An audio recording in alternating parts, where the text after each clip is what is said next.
Everybody wasn't fortunate enough to have loving parents. Everybody in this world do not have loving parents. There are some people in this world. Now, I didn't watch the MJ movie that just came out, but I seen clips on it. There's a lot that we can learn as a society from that movie. And one of it is the unhealthy dynamic that some parents have with their children. Some parents think that they own their children. Some parents think that their children are their property and possessions of them. Some parents don't look at their children as like their own individual. Some parents think just because it's their child that they can do whatever they want to their child. They think that they have the right to control their child's life and dictate their child and take their child resources, etc. That's the case for me. I have had to suffer these past few years just because my parents are emotionally immature. Just because emotionally and mentally I am more mature than my parents. They've been in this world longer than me, so they know how the world operates, but like my parents deliberately did not teach me anything. That's why I had to figure a lot of things out on my own. Like my parent, they would pick me apart and they would always try to make it seem like I was dumb. They would always try to make it seem like I was dumb and they would always call me dumb. Like my parent, growing up, they would always pick me apart and they would even say things like, "Oh, you're a dumb blonde." That's what they would call me. Like they would call me dumb blondes. But they deliberately didn't teach me anything. I had to figure things out on my own. So like, how am I dumb if you didn't teach me anything and I had to figure it out by myself? In the Black community and other communities, sometimes there are parents that don't see their children as children, but only as a financial opportunity. Some of them have children so that they can get money from the government. Some of them also have children as well too, because they thought if they had that baby, that would have kept the man. So that's why a lot of them, they take their anger out on the children because the man ended up still leaving. They thought if they had the baby, that the man would stay, but the man still didn't stay, so they took it out on the baby. Some of these parents had no business having children. If you cannot nurture your child, you don't have to be a perfect parent, but if you can't nurture your child, if you can't unconditionally love your child, you have no business being a parent.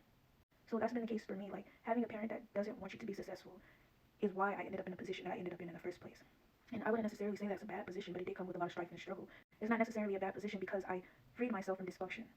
Whereas some people have parents who protected them, my parent protected me to a certain extent, but I was always the one protecting my parent. And oftentimes, as a child, I was the child that was taking up for my parent who was a grown adult. I was arguing with other adults just because that's how much I loved my parent. And in my mind, as an adult, no grown adult would really allow their child to be going back and forth with adults.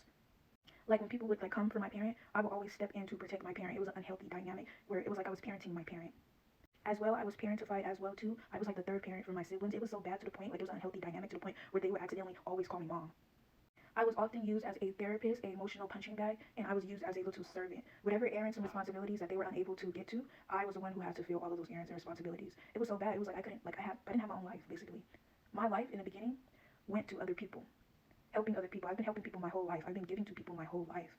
But when the time came for me to learn how to implement boundaries and learn how to start giving to myself, this is when these people showed me that they never truly, genuinely wanted me to be happy. They just wanted me around to use me. So yeah, everybody is not blessed with loving parents because there's been many people, like groups of people who have been trying to villainize me. They say, oh, you know, you're a villain for cutting off your parent. You're wrong for cutting off your parent. You're arrogant. You're selfish, without actually understanding the context and the whole situation of what I had to experience. I don't deal with that person for a reason. And it wasn't an easy decision to make to cut that person off. And it still hurts. It still hurts to this day to have to grieve a parent who didn't even pass away.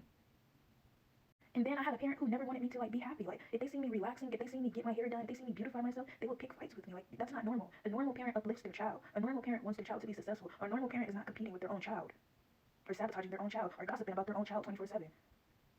There's a reason why I left. When I got of a certain age, I was like, I can't do this no more. It's time for me to leave. This environment is not for me. Like they even always talked down on my dreams and goals. It was like they wanted to vicariously live through me, and it was a problem if they were unable to do so. It was like, example I could give you was like my parent being like, oh, I want you to be a nurse like the rest of the family, and if I didn't want to be a nurse, it was a problem. I wanted to choose my own path. And I don't 100% blame my parents. You know, I still have the wound that is healing from them, but I don't 100% blame them because I know my parents' story. They have told me some of their childhood trauma, so I understand why a lot of them turned out the way that they did. Including my mother. My mother had a toxic baby daddy, and this man literally came in her life with the sole purpose to ruin her life. But yeah, I know this is like a triggering and vulnerable topic. People be like, why are you telling your business on social media? This is me telling my story and my testimony because I have to put it out there because people keep trying to write my story for me and paint the story in a way that it's actually not.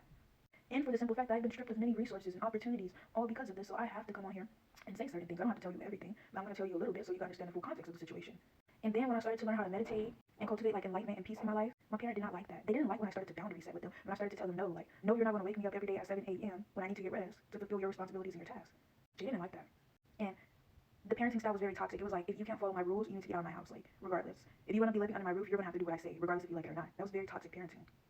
Like, I've been stripped of many opportunities all because my parent couldn't regulate themselves enough to be there to be a supportive parent for me. I had to give up on college, almost lost my job multiple times because of this. Like, it's ridiculous. I've been stripped of a normal life, a social life, been seen as a bum, as a leech because of this.